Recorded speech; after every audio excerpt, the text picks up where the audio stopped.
Welcome back, Warrior fans. We are super excited to have you guys back for season 2 of the Warrior Pulse podcast. I'm your new host, Reynold Ray. You guys can just call me by Ray. And for our very first episode of season 2, we have the new head coach of the women's soccer team, Eric Kasterlein, and senior CDM, Malia Domingo. So we're really excited to have them. We're going to talk about their season. It's coming up. They're a fall sport, so they're excited to turn this new chapter of the team. So we're going to start off with a little bit of background of each one of them. So we'll start off with Malia. So how about you tell us a little bit about yourself?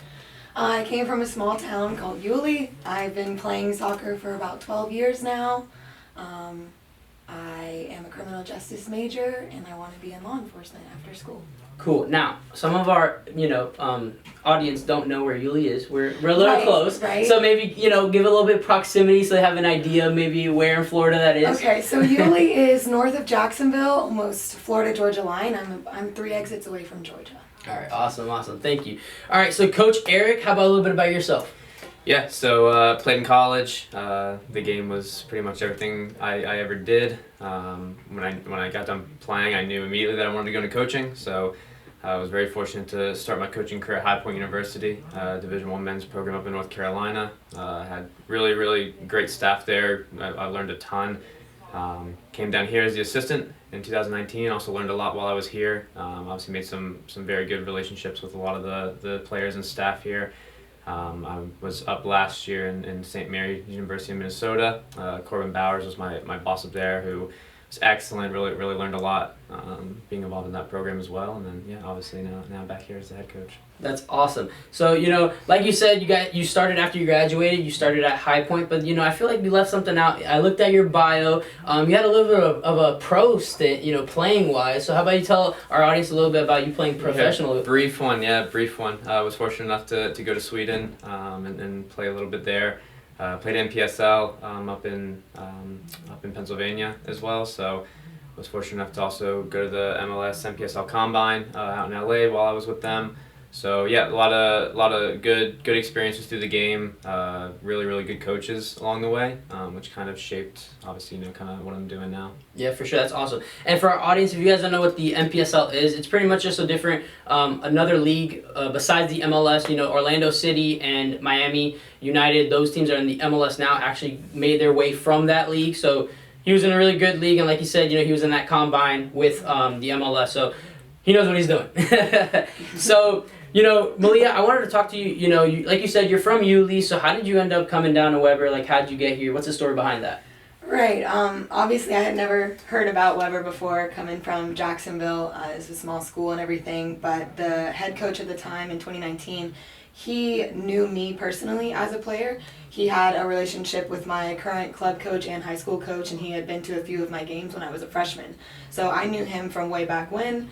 And when I became a senior, my coach reached out to him, and he had me down for a visit. And after I visited and I realized they had my major, that was it. So, real quick, how was the transition, going from Yulee? You said it's north of Jacksonville. Jacksonville's about 3 hours from here, so it's even a little bit farther, Mm-hmm. So how was that transition going away from home? Different atmosphere, that type of thing. At first it was very different. Because I had never been, by myself. It's kind of a shock for incoming freshmen when they're on their own for their first time. But I think it kind of forced me to become more of an independent person, which I'm very thankful for. It's still close enough to where I can visit, and my family gets to come to a lot of our games, which is really nice. It's a little bit hotter, a little bit, but I like it here a lot. Awesome. So, Coach Kasterlein, like you said, you started off at High Point coaching there. Would you mind telling us a little bit about your experience? So, High Point's one of those, D1s. I know them because they have a really great lacrosse team. Their soccer team. I saw you guys actually made it while you were there. You hosted an NCAA tournament game. So, maybe tell us a little bit about your experience over there. Yeah. I mean, phenomenal experience at High Point. E.J. O'Keefe was the head coach there. Josh Gill and Travis, they were my co-workers, assistants. The role that I had when I went to High Point was working really closely, especially with Travis Morris on kind of I was getting into the ground level of coaching. Yeah. So I started as a volunteer assistant. And luckily for me, the entire staff at High Point also started off as volunteer assistants. Yeah. So they understood how important the role can be and how much what an impact it can have on a young coach and kind of how it shapes the rest of their career. And so it kind of started off at the ground level, and I was able to kind of get in and earn a little bit of trust, through just working hard and put in extra hours. And then from there, started to be able to run some portions of sessions, getting a little bit tighter on team talks and stuff like that. And then, towards the end, we were, I was able to kind of get in on pretty much everything. And like you said, we were regular season Big South champs that year. Went to the NCAA tournament, hosted the first round, which unfortunately we did lose. But yeah, it's an incredible experience to be around a university like that, great staff. I think we ended up having about 4 or 5 guys go pro from that team as well. So yeah, it was something that really did set a really good foundation for everything that I've been able to do and hopefully can continue to do. Yeah, for sure. And I think it's really cool, having somebody with that type of resume here coaching our team, because it's like, there is that level of being at D1 and just the way things are ran and things like that you can bring back, and I think that's awesome. And providing that for the women's team here, you have that ability to provide kind of a similar outlook. I actually wanted to ask you, since you were at that D1 program and being here, are there any maybe similarities that you see? Because I know a lot of people, might want to say, oh, NAI isn't as good, but I have, buddies and stuff that play at D1s, and we talk, and in my opinion, there's a lot of similarities. Yeah, I think especially with soccer, it's one of those sports where, you have JUCOs that'll beat D1s, you have D3s that can compete with a lot of D1s and beat D1s. It's more based around what the actual program is at that specific level. For us, obviously Kaiser in our conference, back-to-back national champs, I would put them up against, a lot of really good D2s, D1s possibly. And so I think, there's definitely similarities. I think one thing that we try to really instill, on the group here is just that level of accountability and the bit of professionalism. I think that goes a really long way. For us, discipline, is something that, we've really tried to work on, going from the spring and into this year. I think we've made good strides in that way, and I think, again, from coming from that kind of Division I environment, that's massive. It's almost a given when players come in. There's that standard, they know they have to meet it immediately on day one.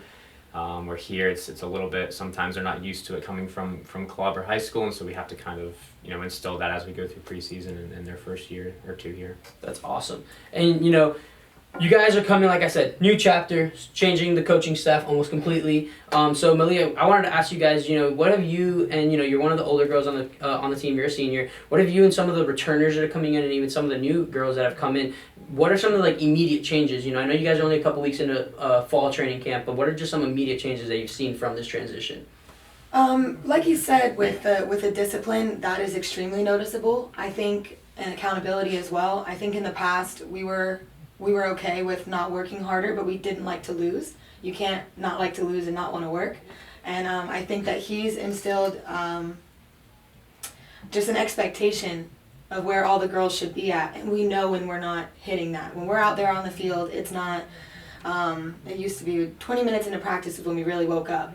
And now it's, hey, we're not where we need to be, let's bring it up. And the girls will listen, and they'll work together, and it's just a lot more organized and structured, and I feel like we have our heads in it a little bit more to do bigger things this year. That's awesome. Talking about, you guys brought in a lot of new faces this year. That's one of the main things I was looking at. I went and I wanted to make sure I got my research done for this episode. And you guys brought in a lot of new faces. You brought in important returners. Brought in some key starters from last year. What are maybe some of the things you're seeing from this team and the chemistry they're starting to build? That's a question for both. We'll start with Malia and then we'll go to you. As far as chemistry, I was a little worried with seeing the amount of girls we had, almost 50 coming in, but honestly the girls that we got are very, very nice. I haven't met one that I've had a problem with. We've done a really good job about doing team bonding most nights of the week, so we're getting to know each other. We're hanging out on and off the pitch. The chemistry is a lot better. The more girls only brought more competition. It didn't bring more drama, which I'm very thankful for. It just brought more competitiveness, and it's going to make us better on the field. I think our coaches helped with that. It takes a good coach to keep all the girls together as well, to keep a positive mindset going through the season. Since he's gotten here, one of my favorite quotes from some of our girls was that it kind of goes, "Baby Jesus," and then Coach Eric Casterline immediately underneath that. So I think he's helped a lot with bringing us all together.